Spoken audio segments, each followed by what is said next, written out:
इस वीडियो में हम बात करेंगे एनोरेक्सिया के बारे में। जिसका मतलब होता है भूख न लगना। अगर जैसे किसी पेशेंट को आप देखते हैं जैसे खाना खाने का उसको मन नहीं करता है या दिन भर मतलब खाना भी नहीं खाता है, खाता भी है तो वो ज़बरदस्ती खाता है, मतलब उस खाने का इच्छा बिल्कुल ही ख़त्म हो जाना है, तो ये किस कारण से होता है और अगर हो जाता है तो इसका क्या क्या हम ट्रीटमेंट देंगे, तो ये सारे चीज़ हम आज इस वीडियो में कवर करने वाले हैं। जिसका टॉपिक है आज का हमारा एनोरेक्सिया, भूख न लगना। तो क्या कारण से आता है, चलिए हम देखते हैं एक एक करके। आप वीडियो स्किप मत करना क्योंकि मैंने इसमें बहुत अच्छी तरह से बताया। तो सबसे पहले इसका कारण हम देख लेते हैं, फिजियोलॉजिकल कारण। सबसे पहला होता है फिजियोलॉजिकल कारण, जैसे कि टेंशन, डिप्रेशन, तनाव, चिंता। जैसे किसी भी पेशेंट को टेंशन हो गया, तनाव हो गया, चिंता हो गया, उस समय में भी पेशेंट को भूखा नहीं लगता है और किसी प्रकार का दबाव, प्रेशर उस पर पड़ जाता है तथा अधीरता के कारण से भी हो जाता है। तो ये कुछ फिजियोलॉजिकल कारण थे और इसके अलावा भी कुछ अन्य कारण हैं, जैसे कि यहाँ पे हम देख एल्कोहलिज्म, मतलब धूम्रपान, मतलब मांसपान करना, एल्कोहल लेना और स्मोकिंग तथा ड्रग का यूज करना और इन्फेस्टेशन के चलते भी होता है और लिवर डिजीज के भी चलते होता है। ठीक है। और एक कारण इसमें देखा गया है एनीमिया। ठीक है।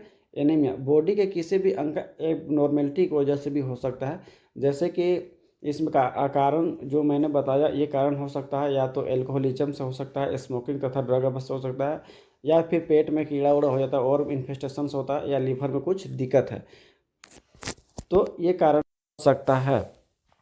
और एक चीज़ जैसे कि यहाँ किसी भी शरीर में अगर अंग जो होता है एबनॉर्मेलिटी हो गया, कहीं चोट हो गया या फिर किसी भी एबनॉर्मेलिटी की वजह से हो गया, इस कारण से भूख नहीं लगता, ये सारे कारण आपको देखने को मिलेगा।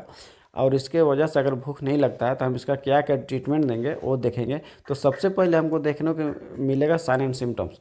जैसे अगर क्या एक कारण से अगर भूख नहीं लगता है तो फिर इसको सिम्टम्स, एक ही चीज़ आपको इसमें देखने को मिलेगा, पेशेंट को खाने की इच्छा समाप्त हो जाती है।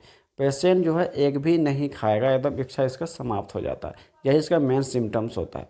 तो ऐसा चीज़ देखने को मिलेगा तो इसका हम क्या क्या ट्रीटमेंट देंगे, एक एक पॉइंट बाई पॉइंट हम देख लेते हैं। तो सबसे पहले हम टैबलेट देंगे यूनी एंजाइम। ठीक है।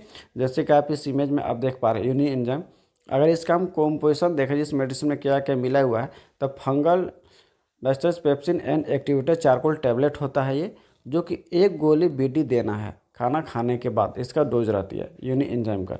और इसके साथ में हम चला सकते हैं, जैसे कि हम बताए थे, और इन्फेस्टेशन मतलब पेट में कीड़ा वगैरह हो जाती है तो ये टैबलेट देनी है बैंडी, 400 mg का देना है। ठीक है।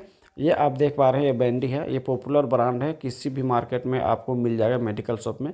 और इसका कॉम्पोजिशन अगर हम देखें तो अल्बेंडाजोल होती है 400 mg। अल्बेंडाजोल का ही काम होता है, इससे पेट वोट में कीड़ा हो जाता है तो उसको किल करने के लिए रहता है। यह डोज रहती है सप्ताह में एक बार दी जानी चाहिए, मतलब सप्ताह में एक बार देना है, वो भी सोते समय रात को देना है।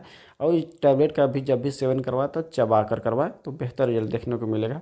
अगला हम मेडिसिन देखेंगे, जैसे कि अगर पेशेंट ज़्यादा एनीमिक हो गया, अगर हम नहीं खा रहा है पी रहा है तो एनीमिक हो जाता है, तो उस कंडीशन में अगर पेशेंट है तो हम एक कैप्सूल देंगे जिसका नाम है कार्बोफेम। ठीक है। इसका कॉम्पोजिशन देखेंगे तो carbonyl, iron, folic acid, zinc, ये सारे चीज़ इसमें आपको मिला हुआ रहता है। बेसिकली इम्यूनिटी बूस्टर के लिए रहती है। या अब इसका डोज हम अगर देखेंगे तो दिन में एक बार इस कैप्सूल को हमें यूज करना चाहिए। अगला मेडिसिन हम साथ में हम दे सकते हैं, अगर भूख नहीं लग रहा है तो इस कंडीशन में हम दे सकते हैं, जो कि मेन मेडिसिन है आपका सिप्लेक्टिन। ठीक है। सिप्लेक्टिन सिरप हम दे सकते हैं, यहाँ जैसे कि देख पा रहे हैं भूख बढ़ाने हेतु सिप्लेक्टिन सिरप। इसका कॉम्पोजिशन अगर हम देखते हैं तो यहाँ पे है, देखिए, सिप्रोहेपेटाडीन हाइड्रोक्लोराइड 4 mg, खाना खाने से आधा घंटा पहले देना है, इसका डोज है, यहाँ देख रहे हैं, खाना खाने से आधा घंटा पहले बीडी देनी है। या तो फिर सिप्लेक्टिन हम टैबलेट नहीं दे के हम प्रेक्टिन सिरप यूज करवा सकते हैं। यहाँ पे याद रहे, सिप्लेक्टिन टैबलेट या प्रेक्टिन सिरप दोनों में से कोई एक चीज़ याद आपको देनी है। ठीक है। जो कि अथवा में हम यहाँ पे देख सकते हैं, आप ये देख पा रहे हैं, यह सिरप है, ये आप प्रेक्टिन या सिरप का इमेज है। ठीक है। इसका भी सेम कॉम्पोजिशन आपको देखने को मिलेगा, सिप्रोहेपेटाडीन हाइड्रोक्लोराइड 4 mg, सेम डोज रहता है खाना खाने से आधा घंटा पहले आपको, लेकिन ये TDS देना है, दिन में 3 बार देनी है, 10 ml आपको यूज करानी है। ये सिप्लेक्टिन सिरप या प्रेक्टिन टेबलेट दोनों में से कोई आपको एक यूज करानी है। इसके साथ में हम सिरप चला सकते हैं जेरीफोर्ट। जेरी फोर्ट, यहाँ पे थोड़ा सा स्पेलिंग मिस्टेक हुआ है, आप देख लेना। यहाँ पे देखिए इमेज में है जेरी फोर्ट सिरप है, जो कि एक सिरप जो नॉर्मल जनरल मेटाबॉलिक टॉनिक होता है, ठीक है। अब इसका डोज हम देंगे खाना खाने के बाद, सुबह शाम देनी है, ये आप चला सकते हैं। तो ये हम चला सकते हैं। तो ये थी एनोरेक्सिया का फुल ट्रीटमेंट। अगर किसी पेशेंट को भूख नहीं लगता है तो ये सारे चीज़ हम यूज करा सकते हैं। पेशेंट के कंडीशन के अनुसार देना चाहिए। अगर पेशेंट देख ले थोड़ा ज़्यादा वीकनेस है तो उसके आधार पर इलाज करना चाहिए।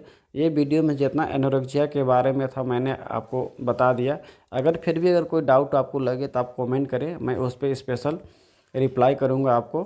अगर वीडियो अच्छा लगा हो तो लाइक करें, शेयर करें और सब्सक्राइब करें। और हाँ, जो भी ऐसा कंडीशन आपको देखने को मिले तो अपना मन से ये दवा का सेवन नहीं करना है, आप नज़दीकी डॉक्टर से मिलकर ही दवा का सेवन करें। क्योंकि ये वीडियो सिर्फ नॉलेज के पर्पज़ से मैं बनाता हूँ और मैं डेली वीडियो ऐसी अपलोड करते रहता हूँ। तो चैनल को सब्सक्राइब करना ना भूलें। Thank you.